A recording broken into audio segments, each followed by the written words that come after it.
मराठा संघर्ष योद्धा मनोजदादा जरांगे पाटील यांच्या आदेशाने 42 लोकसभा राखीव सोलापूर मतदारसंघातून आज एकूण 15 उमेदवार आमच्याकडे अर्जाची घेऊन आलेत। त्यांनी उमेदवारी मागणी केलेली आहे। या सरकारला ज्या पद्धतीने वाटतंय की फक्त मराठा समाज एकटा आहे, असं नाहीये।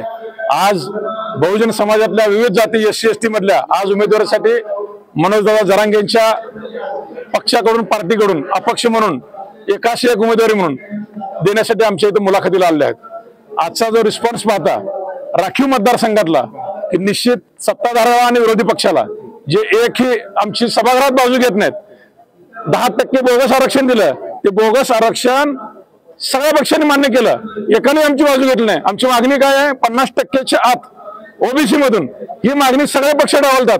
त्यामुळे आम्ही निर्णय घेतला की एकाच एक उमेदवार आम्ही महाराष्ट्रात देणार आणि सोलापुरातून त्याच तोडीचे उमेदवार देणार।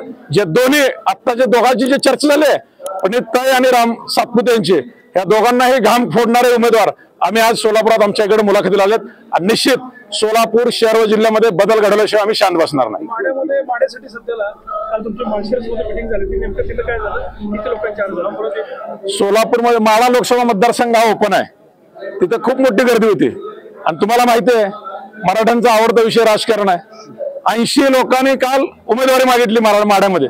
त्यामध्ये मान आणि खटामधून 8 जण होते, करमाळ्यातून 3 जण होते, माढ्यामधून 6 जण होते, माळशिरस मधून 9 जण होते, फलटण मधून 3 होते आणि वेगवेगळ्या ठिकाणावरून खूप मोठ्या प्रमाणात आम्हाला माढ्यामधून सुद्धा खास करून उमेदवारी अर्ज मागवले। निश्चित धैर्यशील मोहिते पाटील मागिततील, अजूनही कोणी मागतील, जे आमच्याकडे उमेदवारासाठी येतील प्रायोरिटीने त्या उमेदवाराचा आमचा अजेंडा काय आहे पहिल्यांदा हे सांगतो। 50%च्या आतून OBC मधून जो उमेदवार या मागणीला पाठिंबा देईल, आमचे संघर्ष योद्धे मनोजदादा जरांगे पाटलांच्या SIT ची मागणी रद्द करणारा जो उमेदवार आमच्याकडे असेल, मराठा समाजात कायद्याच्या कसोटीवर टिकणारं आरक्षण जो उमेदवार मागेल त्याला आम्ही प्रायोरिटी देऊ। एकूण या लोकसभा मतदारसंघात किती मराठा समाज बांधव आहेत? सोलापूर लोकसभा मतदारसंघ आणि होणार नाही का? सोलापूर लोकसभा मतदारसंघ आणि माढा लोकसभा मतदारसंघात 1 नंबरचं मतदान हे मराठा समाजाचं आहे आणि निश्चित मनोजदादा जरांगे यांची ज्यावेळेस प्रचाराला फिरतील, या सगळ्या उमेदवारांच्या पायाखालची वाळू घसरल्याशिवाय राहणार नाही आणि यांनी पेन्शनची तयारी करावी। यांची रिटायरमेंट मनोजदादांनी जवळ आणलेले आणि लवकरात लवकर यांची रिटायरमेंट केल्याशिवाय हा उभारलेला तमाम मराठा समाज शांत बसणार नाही। काही उमेदवारांच्या जे आहेत म्हणजे परवाच राम सातपुते यांचं स्वागत झालं, प्रणिती शिंदे यांचा प्रचार देखील सुरू आहे, तर त्या प्रचारात किंवा राम सातपुते यांच्या प्रचारात मराठा बांधव आहेत की मग ते इथं येतील का? बघा, पक्षाच्या दावणीला बांधलेले मराठे इथं आले नाहीत, ते म्हणजे समाज नाही आहे। इथं उपस्थित आहेत ते म्हणजे समाज आहे। आम्हाला ते नकोच आहेत। पक्षातल्या मराठ्यांनी काय काम केलं बघितलं ना सगळ्यांनी। मनोजदादाजी SIT लावले तर पक्षातले मराठे कुठे गेलते? बोगस 10% आरक्षण दिलं, कुठे गेले पक्षातले मराठे?